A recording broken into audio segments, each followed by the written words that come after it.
Rise and Shine is gorgeous. I mean, I don't really need to tell you that, you can see it for yourself.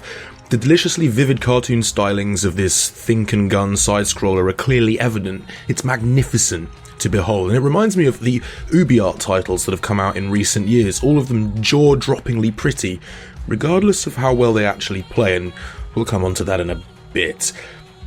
You step into the role of Rise, a young lad who comes into the possession of a legendary gun, Shine, and is charged with the salvation of our setting, Game Earth. Game Earth is a mess of video game references, none of them sadly particularly witty, and the game's biggest weakness is kind of its incessant aggressive pointing towards its own nostalgic parodying. Unfortunately, super awesome hyperdimensional Mega Team's script prefers just making old video game references to actual jokes, so this all sort of falls a bit flat, and I'm kind of reminded of t-shirts I bought from Halols 10 years ago, only slightly less funny. You'll either appreciate the flavour this sort of thing brings, or if you're like me, you'll roll your eyes. The action is a bit of a mishmash too. Those hoping for a Contra-style blaster will be sorely disappointed, and instead, Rise and Shine adopts a cover system similar to that of Not a Hero, but less slick. Instead of flitting between shelter, you'll walk up to a hugely obvious rock and then spend a few minutes dealing with a wave or three of generic enemies, and it's not the most inspired stuff, though the developers do throw in some bullet hell cascades of projectiles to make things interesting. The boss battles are slightly different, proving to be multi-layered crucibles of insta-fail tension, and they can be pretty good. They're well designed to begin with, but even they spike horribly towards the end and sort of outstay their welcome, and it's not long before Rise and Shine starts to resemble a string of barely linked set pieces than much of a coherent game.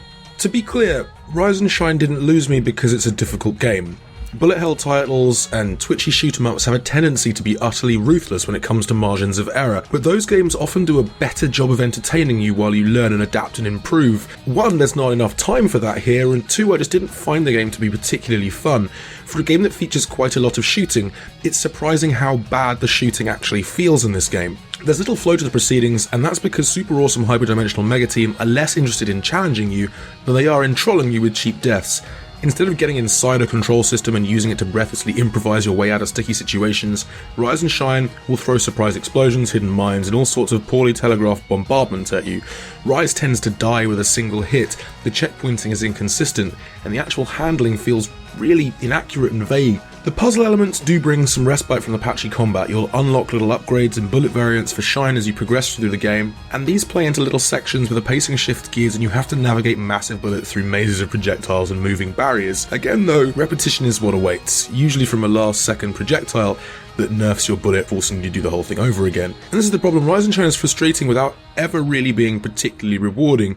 There's no eureka element to those puzzle sections, there's no real satisfaction from the game feels of the action, and paradoxically, it feels both too short and too long.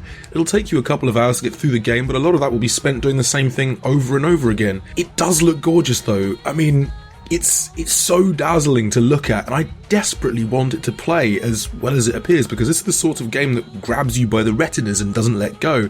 It's a sort of title where you'll see a screenshot and instantly be interested, with good reason. That's exactly what happened to me.